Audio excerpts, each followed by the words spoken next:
This is section 1.2, finding limits graphically and numerically. Our objectives are to estimate a limit using a numerical approach and a graphical approach. And we're also going to learn different ways that a limit can fail to exist. Suppose you're asked to sketch the graph of the function given by f of x equals x cubed minus 1 over x minus 1, where x cannot equal 1. And we see that x cannot equal 1 because that if x does equal 1, we have a 0 in the denominator. This is the graph. So if you are asked to find the limit of this function as x approaches that value of 1, if you're asked to find it graphically, you look at the graph, and as x gets close to 1 from the left side and the right side, look at what the y values are approaching. So as x gets close to an x value of 1 from the left and the right, what is the y value that both sides are approaching? You can see that it's 3, that hole on the graph. Since the y values from the left and the right of 1 are both approaching a y value of 3, the limit of this function as x approaches 1 is 3. Even though 3 is not a point on the graph, it's an open hole, the limit does exist. The limit is 3. If we want to look at how to find a limit numerically, we can look at a table of values. So from the left side, here's the number 1. We're getting x values close to 1 from the left and x values close to 1 from the right. So as you get a number like 0.999, the y value is 2.997. 0.99 was 2.97, 0.9 was 2.710, and 0.75 was 2.313. These values of the same function we had on the previous slide are the numeric way to look at finding a limit. As x, see how these x values get closer and closer to 1? What do the y values approach? They seem to be approaching 3. Same thing on the right. If we start with a 1.25, there's our y value. 1.1 is getting closer to 1.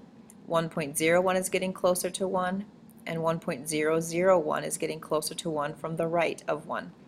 Those y values are also, these ones are descending, these are increasing, but both would land at 3 if we could possibly have a value at 3. So since the y values from the left and the right, by looking at the numbers in the table, since they both approach 3, the limit of the function is 3. So that's how to find the limit of a function numerically. You look at a table of values. This graph is a parabola that has that gap, that hole at 1, 3. We're still talking about the same function. Although x cannot equal 1, you can get arbitrarily close. Now the word arbitrarily means it's not a specific value. It's not exactly 0.1 or 0.001 away from 1, but just closer and closer away, closer and closer to 1. Then the f of x moves closer and closer to 3. So that limit notation, you can just say the limit as x approaches 1 of f of x equals 3. Now in place of this f of x, you can put the actual function if you want.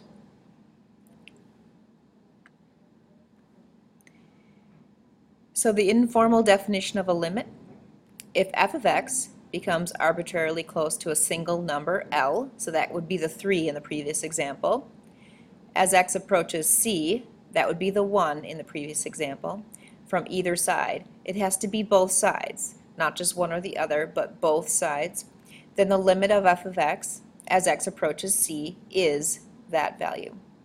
This L, the limit, the answer for limit, is what the y values are approaching as the x values get close to this c. That's the informal definition of a limit.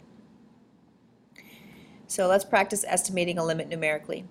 Evaluate this function, x over the quantity square root of x plus 1 minus 1 at several points near x equals 0, and use the results to estimate the limit. So let's make a table. We want to know values close to 0. So you could start with 0.5, maybe get closer with a 0.9 and a 0.99, and then maybe those aren't close to 0. Sorry. Those are getting higher. like a 0.1, a 0.01, and a 0.001. On this side, we'd start with a negative 0.5, a negative 0.1, a negative 0.01, and a negative 0.001. So now we want to find the y values. These are the x values. So to do that, get out your graphing calculator.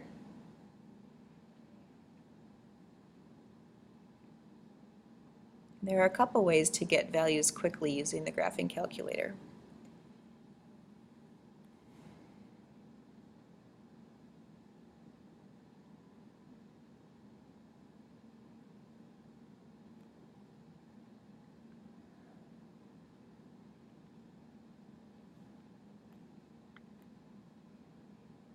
I would put the function in the y equals.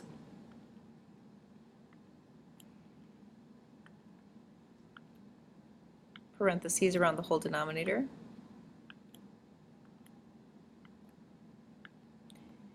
Remember to get out of the square root before you do the final -1. And then quit out of this. So one way to do this is to go to your table set, which is second window. And instead of auto, we're going to go to ask for our independent variable. So go down to auto and down to independent and over to ask and hit enter. So then go to table, which is second graph, and you're going to type in the x values you want, like negative 0.5, and it gives you the 1.701. Negative 0.1, enter, negative 0.01, negative 0.001.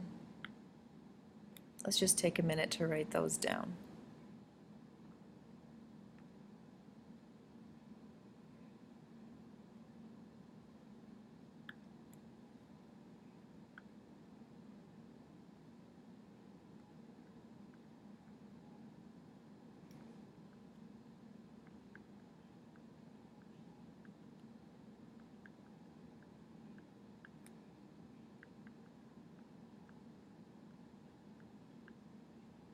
Okay, now let's go back and put in 0.5, 0.1, 0.01, 0.001.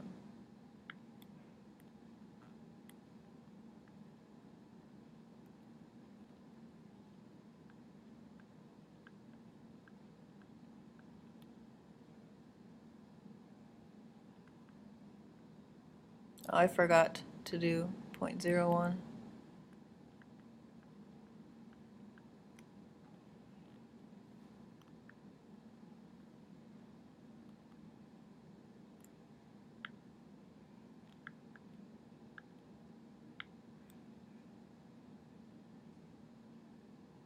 Oh, it also, okay, 0.005. All right, so as the x values get closer and closer to 0, do the y values approach that same y value? It looks like they do. From the left, it looks like they're approaching a 2, and from the right, they're approaching a 2. So we would say that the limit of this, just looking at a numerical analysis of it, is 2. Numerically and graphically are just two of the ways to find a limit. There is also an algebraic way which we will talk about another day. So we've got that solution if you couldn't read my work. From the results shown in the table, you can estimate the limit to be 2. There's a picture of the graph, so if you're looking at the graph, you can also see that those y values from the left and the right both approach a y value of 2. So there's the graphical analysis. There are ways that limits do not exist. A limit that does not exist, for example, is a limit where the y values from the left of x approach a different number than the y values from the right of x. So if those two y values do not match, then the function does not have a limit at 0. Now if I asked you to find the limit at x equals 1, you see from the left and the right both y values are approaching 1, so the limit would exist at 1. But since this is asking for the limit at 0, you see from the left and the right, the function approaches two different values, so the limit does not exist. So one way for a limit not to exist is if the behavior, the y values, are different from the left and the right. Here's just a couple examples. Absolute value function over x, or just the plain old absolute value function. Nah, just kidding. The absolute value function would have a limit. This one with absolute value of x over x is one that does not have a limit from the left and the right of 0.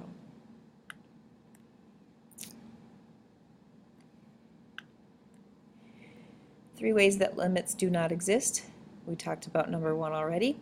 Another way is if the function increases or decreases without bound as x approaches c. And the third way is if the function oscillates between two fixed values as x approaches c. So here's an example of a limit that does not exist as x approaches 0, because from the right it is going up forever, and from the left it's going down forever, so that limit does not exist at 0. And oh, I guess I didn't talk about, let me back up a sec. And then the oscillating one is a function that would go between two values infinitely, between like 1 and -1 as x approaches 1. There are some strange functions that do that. That's called oscillating, and so this limit would not exist at 1, because as x approaches 1 from the right and from the left, there's no one particular value that the y value will land on. All right, there's the homework. You can get started on it if you want.